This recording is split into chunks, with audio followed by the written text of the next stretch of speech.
This is Dennis Donahue, and back again with my partner, Peter Van Helton from New Zealand. And one of the things we agreed upon every time we do an episode of The Grower Talks, since we're not always going to be together, we probably need to identify who's where. Uh, but it so happens we're in Salinas, California. So today, Peter, we get to say good morning. We do indeed, and it's wonderful to be back in Salinas. I think we were recording before, Dennis. This is my sixth trip to Salinas this year.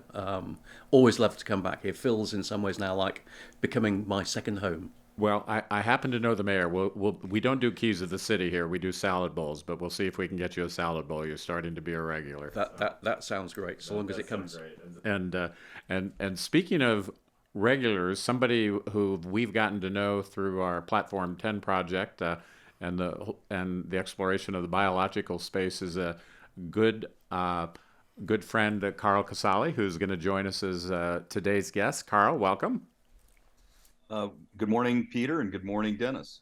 It's a pleasure to be Well, here. we're delighted to have you help kick the Grower Talk series off, and I think it's only fitting since we have a global audience that we have somebody with it's a complete understatement to simply introduce you as the senior ag partner of Ospraie Ag Science. So I'm going to let you, as we get started, kind of fill our audience in your background in the various roles and your business background, and then bring us up to date to what you're currently doing, and then we'll launch in from there. Sounds good. Carl Casale, I've been in the business now for close to 40 years. Next year will be 40 years. Farm kid from Oregon, and my wife and I still farm out there. But spent most of my career in what I would call big ag. So 26 years with Monsanto Company. Started out in sales and finished as a chief financial officer of that company, and then went from there to CHS in Minneapolis, St. Paul, Minnesota. It's the largest farmer agri business in the U.S. And then from there, started getting into personal venture capital investing, and then formed a partnership with Ospraie Management Company. It's been around for about 25 years, a commodity focused long short hedge fund. And we started up a VC arm called Ospraie Ag Science. We celebrated our fifth anniversary in October, and we've deployed about $250 million of capital in what we call the more with less space. So it's how we can help farmers produce food more sustainably, less impact on the environment. And my focus is on our outdoor pillar. And we also have two other pillars, one in soil diagnostics. Healthy plants don't need to be sprayed. And then also in a vertical and controlled environment agriculture on the distributed side there.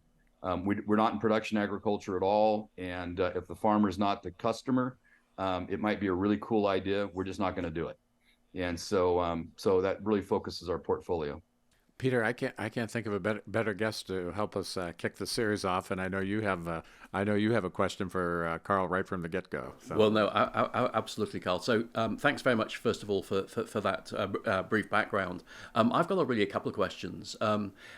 As we look through Platform 10, if I can use that lens, specifically at the world of biologicals, I'm just wondering how you think Big Ag is currently treating biologicals. As you said, you've had a long experience with Monsanto, but just when you look at the current landscape, what's your perception in terms of how Big Ag is looking at biologicals as a potential alternative to more traditional chemicals? So there's been a sea change in terms of attitude, certainly within the last 5 years, and probably even more noticeably within the last two. And a lot of that was stimulated by the EU mandate on the 50 by 30, 50% reduction in the use of synthetic pesticides by 2030. And that was recently retracted by the EU because it was a goal with no solution. And they realized that it was going to cripple their agricultural economy. So I don't think the objective has changed at all, but I do think the time horizon that they'll be looking at is probably a little more reasonable. But there's also another, what we would say a tailwind for this space, and that's consumer sentiment. And in fact, when we started Ospraie Ag Science, we had the benefit of never having done this before.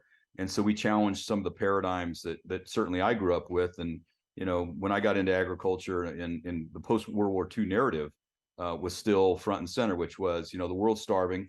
All we have to do is show up and feed it, and it's going to be a fantastic place for everybody. And so we said, well, is that still true? And when we did the analytics, and whether you look at the United Nations FAO numbers or the Brookings Institute numbers, basically consistently what they're saying is about half the world's population is going to be middle class or wealthy by 2030. And so, wow, I mean, that's a really big deal. So now we have, basically two populations. One that's still hungry, largely in parts of Asia and sub-Saharan Africa, and for them, it's still how many calories can you provide me? When you look at the rest of the world, North Asia, North America, Europe, parts of Latin America, it's no longer about how many calories can you produce, it's how are you going to produce my calories. And so for them, they deeply care about food production systems, things that they perceive to have less impact on the environment, perhaps healthier food. And of course, a shift to biologicals and integrated systems plays right into that. So companies are trying to figure out how they replace the portfolios with biologicals. And it's not an easy transition, having grown up in that business. These were big solutions for big problems. And the reason why they were so successful is they were so effective, and pretty simple to use. I mean, if you had bugs, you spray an insecticide and they all died. And if you were a few days late, maybe it didn't matter so much.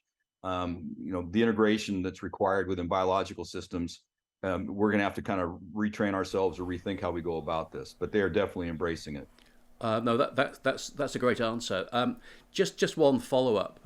At the 2023 Salinas Biological Summit in June, the Mixing Bowl produced a ecosystem map of the biological space, and they identified about 1,200 companies that were currently kind of engaged directly in biologicals, and then they developed a shortlist, I guess, of about 400 companies. To me, given your other role, which is around investment, that seems a very, very large number of startups, because the majority of them were very early stage, looking for investment. We know that biologicals take time, not least because very often you need registration and you need to work closely with regulators. So I'm just wondering what your perception is of the investment landscape currently for biologicals, particularly given the current state of the investment market, which I think is fair to say is pretty tight. Yeah, so that's a great question, Peter, and I would basically divide it into two categories. One would be biopesticides, and one would be biostimulants. In the case of biopesticides, they're a replacement for a synthetic solution. So the farmer or the PCA in California knows they have a problem. These are known products. They know what they're supposed to do. And so all I'm doing is substituting one product for another. And of course, a lot of the biologicals, it's hard to sustain them live in a container. So, that's had some efficacy challenges along with it. They're not long lived in the environment, so they don't work the same as synthetics. But that is the side that we have focused on, because it's much easier to sell a farmer something that is a use that they already have, and just a better, more sustainable version of that. And the key to those are, it's got to be cost competitive with what they do today. That's one of our criteria. And the other one has to be as effective as what they do today. Because when we talk about sustainability, if these are inferior and more expensive solutions for a farmer, that's essentially a tax on the producer. And what I always say, sustainability starts with the farmer, because if the farmer can't make money, none of this other stuff matters, because it's just not going to work. When you look at the other side, and that's basically where we've driven our investment as a firm. The other side is the biological or the biostimulant space. So far, those have tended not to be regulated like the pesticides. They perhaps don't have known function, and part of it is within that, a single purpose microbe. And there'll be a lot of debate on this, because there's others that have a very different point of view, and I firmly respect that. But if I have a biological solution and I say, okay, this is going to help with phosphate uptake, because we know that's incredibly inefficient in plants. By doing so, you're basically going to have to use less phosphate to get the same or better benefit. A farmer can understand that. When you say I've got a product that contains 50, 500, 5,000 microbes in it, and it makes your plant healthier, well, how does it do that? When the answer invariably is we're not sure, or elicits a certain type response or whatever. And kind of where I've been on that is, if you don't know how it works, how can you know where it works? because a lot of the biologicals, it's situational placement. And if I'm just making this up now, but let's say that it's going to work fabulously on 25% of your farm. Okay, so if you know which 25% to use that product on, you're going to be incredibly happy, right? I mean, double your yields on 25% of your farm. But if you take that same product that's only suited or situated for 25% of your farm and you use it on your entire farm, you're going to be incredibly disappointed because it didn't work on 3/4 of your acres. And so I think that's what we really have to get down to, is better known function of how these work at the molecular level within a plant. Exactly what are they doing? And then once we know that, then there's tons of diagnostic tools that are out there that, if you map your farm and test your farm, it'll tell you exactly where to go use those solutions. And I think that can take existing products to a whole higher level of efficacy or performance, because you know where to use them. And I know that sounds intuitive, but the industry's not gone there yet. Question for you. Obviously, you've spent a lot of time being very familiar with what's going on in the Midwest. How does the specialty crop world play out in your standpoint? With the Monsanto background, yet you're a blueberry grower, so you're familiar with the specialty crop world. Scale is different. What are specialty crops at some sort of disadvantage in this space, or do they have a higher hill to climb to get to efficacy, cost parity, et cetera? So I think if you think about efficacy and cost parity, if you do that on the pesticidal side, that's pretty straightforward. Do you control botrytis as well as a synthetic, or don't you? Okay, and if the answer is yes, and you've got to have Polly Davis, UC Fresno data to support that, then you'll be fine so long as you're cost competitive. And some growers may actually pay a premium for that. But you got to have performance. With a perishable product, and I don't care if it's spinach, lettuce, strawberries, blueberries, or whatever. If you can't prevent imperfection in the product, it does not matter what the price is. If you can't sell your product, so I think that's going to be fine. On the biostimulant side, I think there's a lot of work to be done there, and a lot of companies want to go to row crops first because it's bigger acres. In fact, I'm really dating myself. This actually predates me, but the famous U.S. bank robber from the 1930s, Willie Smith. You've heard this story. When he got captured, they said, "Well, why do you rob banks?" And he said, "Well, that's because where the money is." That's where the money is. Yep. And so that's why companies tend to go to the Midwest, where you've got 150 million acres of corn and beans or more, versus you pick whatever acreage of specialty crop, up and down the West Coast that there is. So the biopesticide side will be fine. The biostimulant side, it takes a little bit more work and research. And I would say the offset to that, Dennis, is on the lack of acreage, just the sheer value of the crops.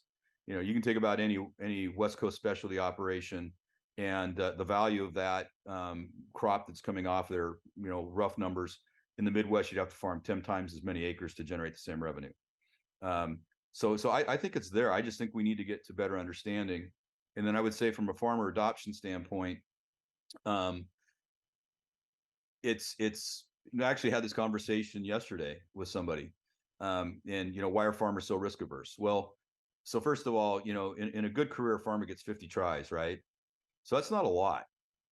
So if you're growing a specialty crop or any crop, but particularly specialty crop, first question you're gonna ask is, what is the possibility, not probability, what is the possibility that using this can damage my crop or cost me yield? And if the answer is any, then I'm not doing it.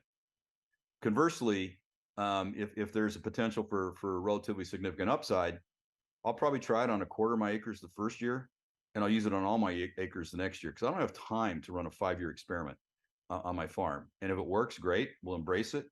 And if it doesn't work, we'll quit it and we'll go try something else, so long as we know that it's not going to harm our crop going in. And then there's different ways to wade into biologicals, and it just depends on what your soil looks like. Our personal family farm had been farmed really, really hard for 100 years, and it should have had 3 to 5% organic matter, really good silt loam, and we had places on the farm that had less than 1%. and we just weren't seeing the plant health that we wanted in some fields. And so, and the soil was really tight. So we started using humic acid. This is a decade ago now. And I mean, it was transformational. Well, I thought I was just loosening up the soil. What I didn't realize was that I was providing a carbon source for microbes to basically feed so that they could unlock nutrients in the soil to help my plant. And so, and it doesn't work, particularly in older permanent crop plantings. It doesn't work as well as it does in new ones where you're trying to get it established. My point is, there's some pretty good research and literature out, to do this stuff to get started. But I think it makes a lot of sense. I've tried different soil testing, microbial testing platforms on our farm. And what I always look for is the so what, so what am I going to go do with the information that I get here, what I call actionable insights. And I think they're getting better. And there's some that are focused on specialty, and there's some that don't touch specialty. So I think it's going to get better. But I would say that specialty and row crops suffer from the same challenges of the situational placement. If you don't know what your problem is, you don't know where your problem is, you throw stuff at it, and then it's random. It may work and it may not. And if it works, you don't know why. And if it doesn't work, you don't know why. Great answer, Carl. Just first of all, a little bit of international interpretation here. We keep using the term specialty crops, which means a lot here in the US, but to people outside the US, possibly better referred to as either fresh produce or vegetables, fruit, nuts, organics. So I think it really does cover a very wide range of crops. So that's what specialty crops refer to. But my next question, Carl, is I know a number of startups and early stage companies will be watching this particular podcast. What do you look for when you look at emerging companies that might be looking for investment, particularly in this area of biologicals? What do you look for in those startups to really excite you and generate your interest as a potential, investment play?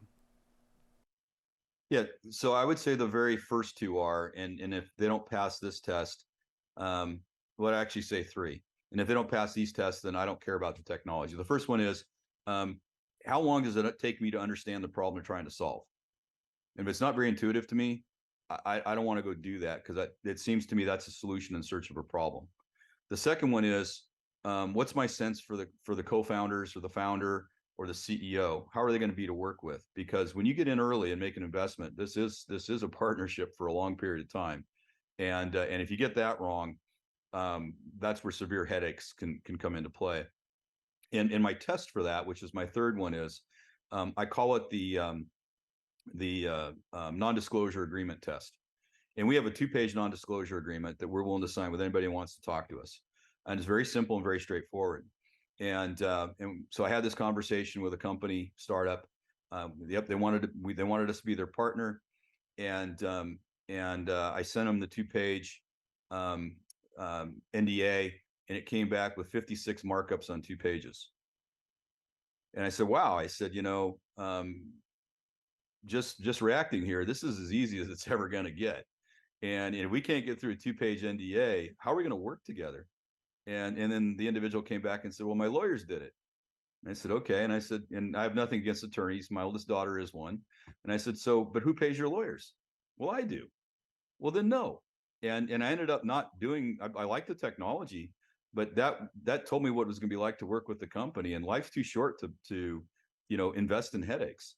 And so we look for people that are focused, that manage their finances very, very judiciously. And, as you mentioned, this is a pretty tough economic environment right now for raising money, raising capital. So when you do raise it, you got to be very judicious with how you use it.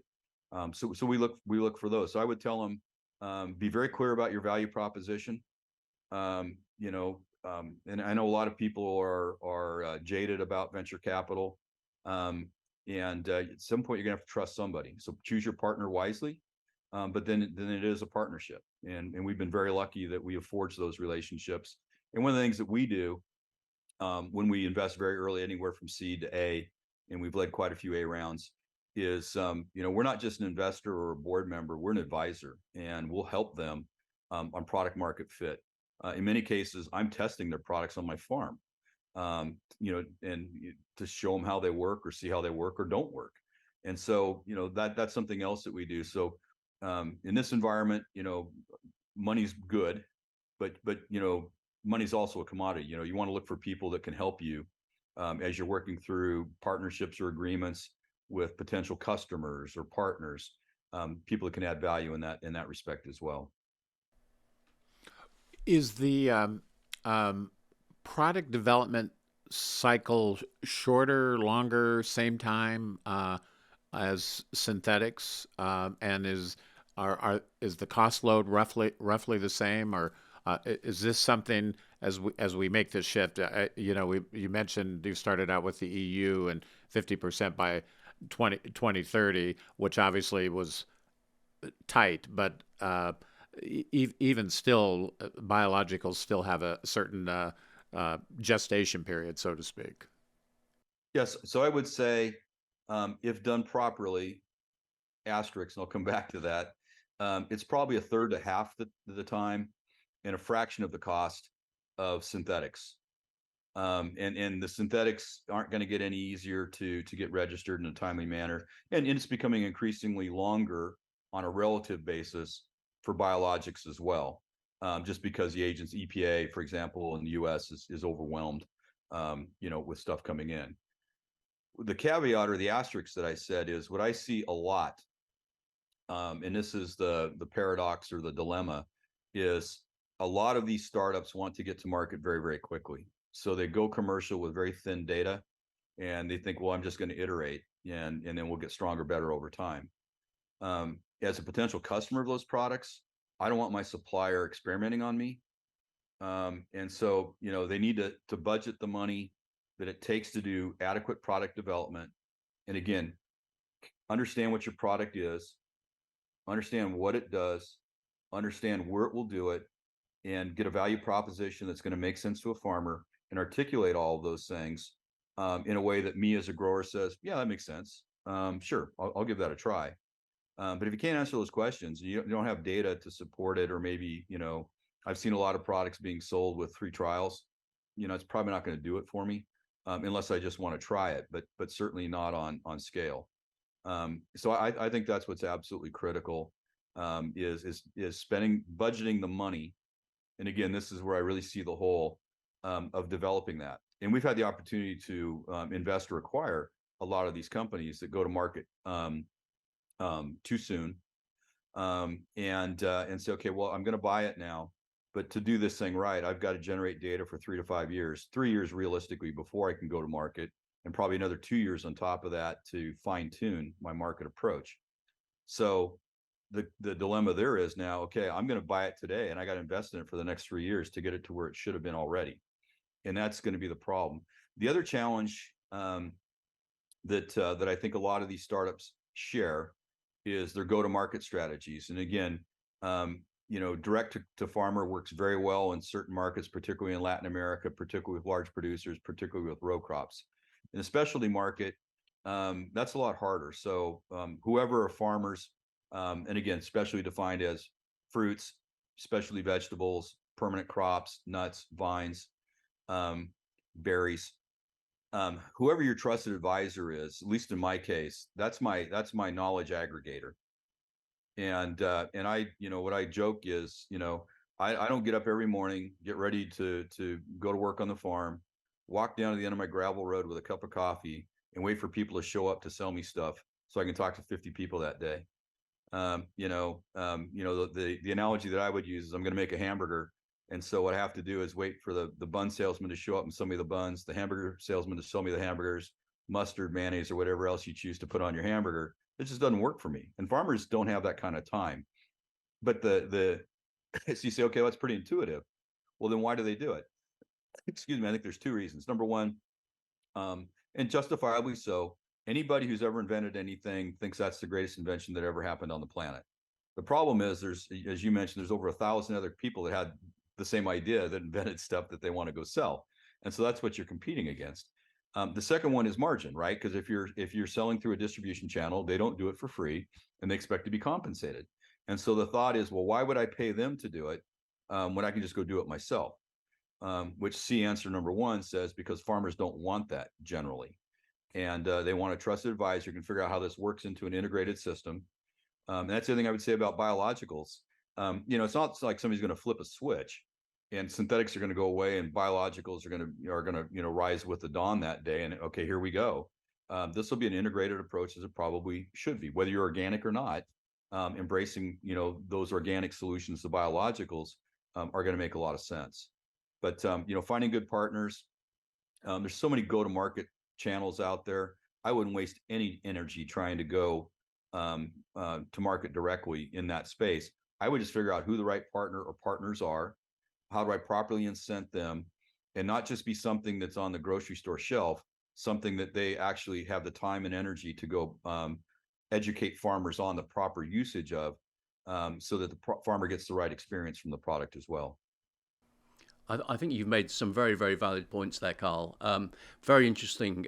Dennis and myself have just spent the last 2 days at the Organic Growers Summit in Monterey, and many of the points that you've just made there were repeated many, many times, both by speakers, presenters, but also just speaking to delegates. I think one of the things, and I'm just going to refer very briefly to Platform 10 once again, and the field trials that we intend to undertake during 2024. I think one of the purposes of those field trials is to apply that kind of rigorous assessment of trials in real commercial environments, so working with a number of growers, to give other growers the confidence to potentially adapt and adopt that technology. Because I agree with you, a lot of the field data that I see is very, very sparse, should I say, and sometimes you only see data that's really come out of the lab, which is very, very different from the reality of what actually happens when you go out into the field. So that, I think, is one of the purposes of the field trials that Platform 10 will be launching in 2024. No, and Peter, I totally commend you for that, and I think it's a huge need. Because a lot of times, again, because of constrained resources, these startups, field trials consist of somebody handing you a jug of a biostimulant and say, "Here, go try this and tell me what you think." But it's not a scientifically designed replicated trial. And so, even when they say, "Well, Carl said he got a 15% yield increase," well, how does Carl know? And so I think that for lack of a better term, the seal of approval that will come from that, and the confidence that producers will have on the product characterization and how well it performed, I think is huge. It's been a huge miss basically within this industry. From your standpoint, how, given kind of the landscape you described in terms of length of product development time, et cetera, how are the corporates looking at this whole space? Your alma mater and and their business peers, staying focused on row crops where they can hit their gross revenue targets, and again, we have an interest in, from a Western grower standpoint, the specialty crop crowd. But how do the corporates just look at this whole space in general? Is it develop? Is it acquire? Where are we headed? Yeah, where I think we're at today is where the pharmaceutical industry was 20 years ago, where major classes of therapeutics, they just made big pharma just wasn't hitting those. And again, as they changed and as they downsized, they freed up a lot of intellectual capital, and those people went and founded new companies because they had new ideas and they could use their entrepreneurial spirit to develop these. And then basically the large companies kind of use them as their scouts. And once they had a product that was close to registration, they could quantify the probability of success and the size of the market, they would acquire them. And I think that's what we're going to see in the biological space as well. And biologics are going to have to reach some level of scale of revenue to be material to a big company. $10 million, in one of the big, 5-6 companies. I mean, they can flip over sofa cushions and find that kind of money. It's just not material. And so these don't die by conscious, energy within there, somebody trying to reject them, because that requires energy. They die from benign neglect.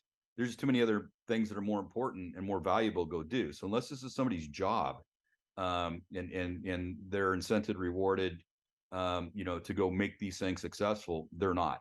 And so when you have, probably the best model is you acquire it, you bring it in, you give it some level of autonomy until you figure out how it fits, perhaps integrate it into your sales channel, because you already got that organization in place, and then take that as an integrated offering to the marketplace. But again, that requires knowledge transfer to your sales organization as well, because these are different products. But I really think that, and there's tons of these startups that are out there, those that can achieve scale, says that somebody values this enough somebody's valued this enough, that it's being successful and it's worth being acquired. You used the phrase knowledge transfer, and I've heard you speak a couple of times. Um, talk about that knowledge transfer in general in terms of the grower, the farmers themselves. What do they need to be thinking about as they get ready for the future? I certainly understand, working with a trusted advisor, et cetera. But what does the grower need to be thinking about, and who's involved in that knowledge transfer? How far does that push down to, just on farm activities? Yeah. The so I'll start with the who. That needs to be pushed down to whoever the decision makers are, or maker is, basically in that operation in the farm, or in a large farm, that block, that's going to actually make the determination or decisions. And then within that, what does an integrated approach look like? Um, I'm totally making this up now, but lack of knowledge has never constrained me from having an opinion. So I'll go. Man after my own But heart. I appreciate that. yeah, but so I'm going to start early in the year, and pick whatever perishable crop you want. Could be this story, and I'm going to use synthetics, to knock down thrips, aphids, whatever, to get that population managed down as hard as I possibly can. Because then it puts less pressure on a biological solution. As I get closer to harvest, I might switch over to a biological, and there's two key reasons for that: reentry interval and pre-harvest interval, and both of those are incredibly valuable for the perishable crop. So if you get caught and you say, well, gee, I got to go spray this, but it means I'm going to harvest my lettuce, 5 days later than I would like, all of a sudden that really starts to constrain your decision set. So kind of think from the outcome you desire, work your way backwards, and then slot your toolkit basically in to fit that. Versus I woke up today and I realized I've got a huge problem. Now I have to go fix it. That's hard today, and it's going to get a lot harder as the toolkit changes, basically over time. And it has to have an eye on economics as well. What's all of this going to cost to go do? But that it has to be the decision maker on the farm. I mean, we have two managers on our farm, but I'm still deeply involved in kind of what that program is going to look like. For the upcoming year, with a permanent crop, we can plan out pretty carefully, in terms of what we're going to do.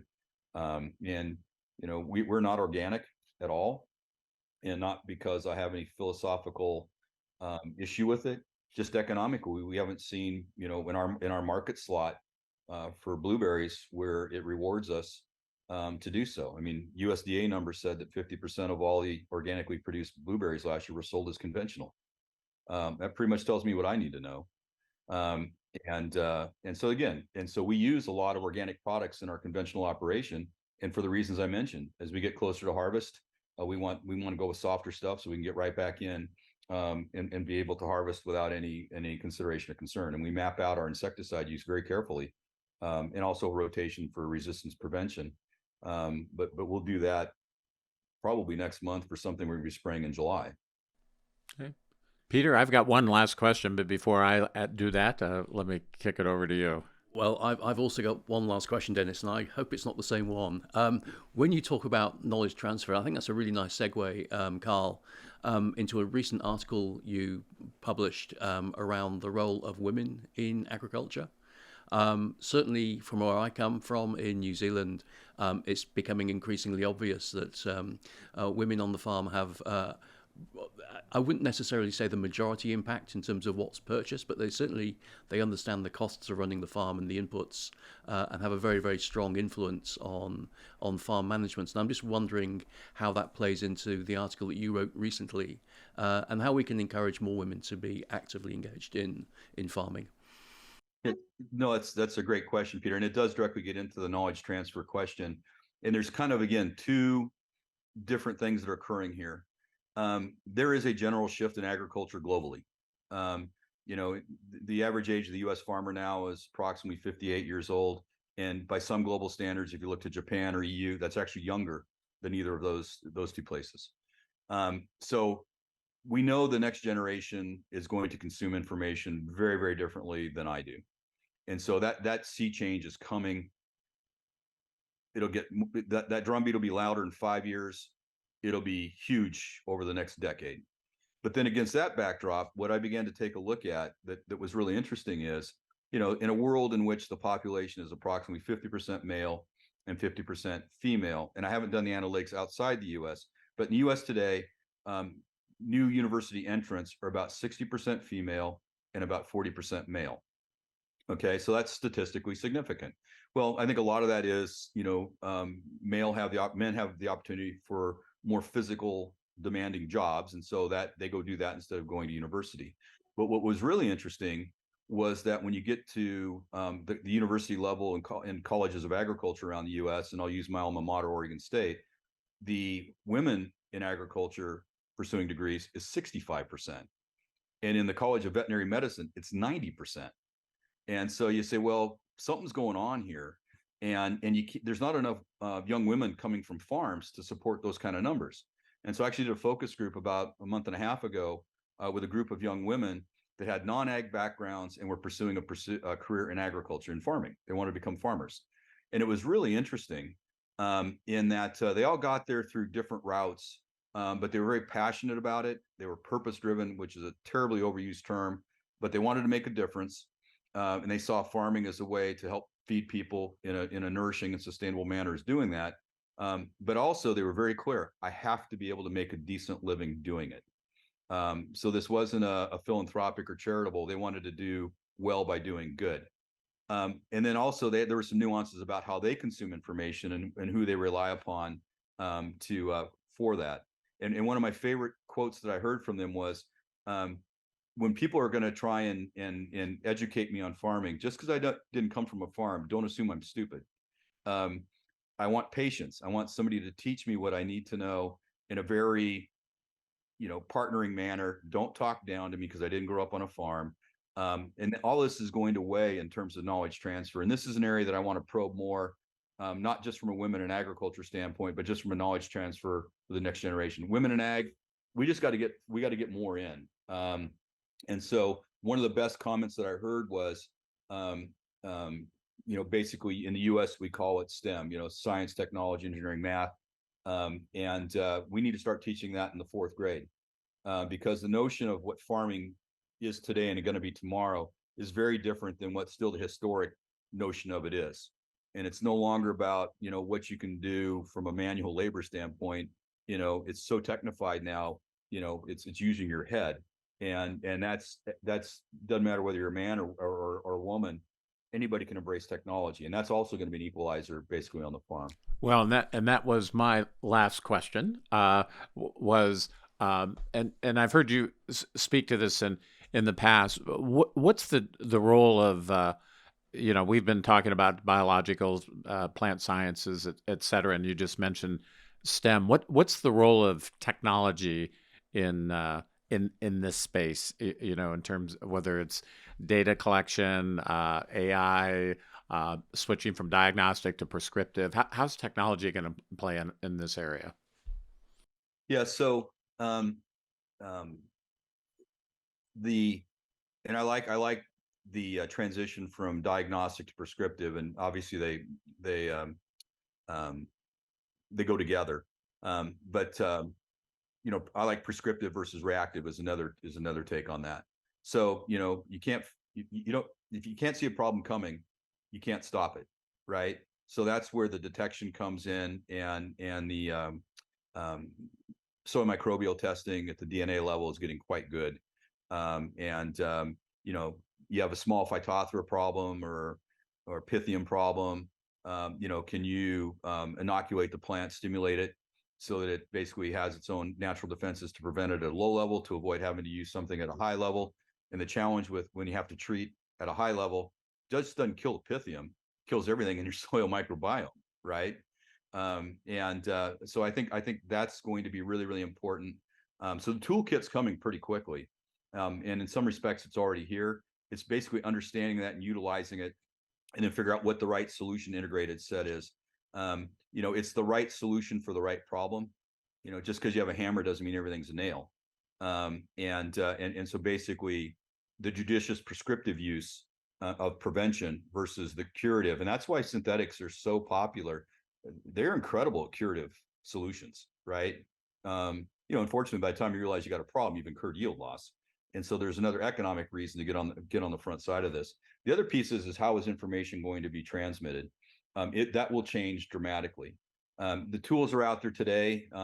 You know, you know, I can get a medical appointment via Zoom with my doctor, and I can get a prescription from a doctor just looking at me. Well, the optics are getting good enough that I could probably show you on my iPhone today a picture of a leaf in my field. You could tell me exactly what the problem is. You could write a prescription for me, and I could go fulfill that. And this could all be done in a matter of minutes, right? And so think about how the information cycle works today. You know, physical field scouting, you get your report back. That's probably done on a weekly frequency, maybe a couple times a week. And then, you know, then a rec gets written, then you submit that, then you get the product. So it's a very time, labor intensive process, but it's been the process. And so I think that, you know, that's the world in which I grew up in. And I like to think I'd be responsive to the type of thing that we talked about there. But increasingly, the next generation, it's not going to be an adaptation for them. It's going to be an expectation, because that's just how they consume information. I mean, if you don't deliver it in that way, you're not going to be successful, because they don't want to do that. So I think that's really important. The other thing that I haven't investigated yet, and we're just starting to play around with it a little bit, is how does AI fit into this as well? And the bigger that AI platform is, and the more customers you have on that platform, you know, my world is my data from an attribution standpoint. So I don't want anybody to know what my data is, because it's my data. But in aggregate, if there's 50 other farms like mine out there, and the algorithm can learn from what 50 are doing, not just mine, and I can get comparative analytics to the 49 others, that's very valuable to me, because I don't get that today. And I think I don't know a farmer who wouldn't think that was valuable. You know, wouldn't every farmer like to know on a scale of 0 to 100 where they rank, which quartile in terms of production? Are you in the middle? Are you in the top quartile? Are you in the bottom quartile on a given field, a given day, a given crop? That's really, really important to know, because as competitive as this is globally today, my firm belief is if you're not in the top 25% of production, you won't be in production. You'll be gone. And of course, by definition, that's a moving target. So you got to get better every day, but you need to know what the bar is that you're shooting for. And again, if you know what your goal is, and that can inform, okay, what are the levers that I've got to pull? Technology, tools, information, knowledge, that collectively can get me to where I need to be successful long term. And I think that's really critically important. You know, Peter, I'm glad we're going to keep an archive of these episodes, because this is Carl. I think this is pretty timeless stuff, even though the world's in transition. I think good some good breadcrumbs for the future. No, I think this has been a fantastic episode of the Grower Talks, and yeah, really thank you, Carl, for making some really, I think, insightful comments and points. And it's great to have you on one of our first episodes. So from myself, certainly thank you very much. Yep, Carl, thanks very much. We won't reveal your destinations for your holiday plans, but they sound terrific, and so we hope you and your family have a great holiday season, and we know we will be in touch in the new year. Perfect. Yes. Happy holidays to you guys as well, and it's always a pleasure to talk to you guys. I really enjoy it. Thanks, Carl. We did Thanks as very well. much. Thank you, guys. All the best. See ya. All right, Peter. Bye-bye. I think that's a good one. I think that's a wrap. I think it's definitely a wrap. Yeah, what's the Hollywood phrase? We'll put that one in the can, and then we'll go on to the next episode. So we'll look forward to doing this again soon. I know, but I really would be enjoy joining Carl for those Christmas markets in Europe. Yes, yeah, exactly. Yeah, but we're not going to tell the city. We're not going to tell the city. All right, see you on the next episode of the Grower Talks. Perfect. Look forward to seeing you then, Dennis.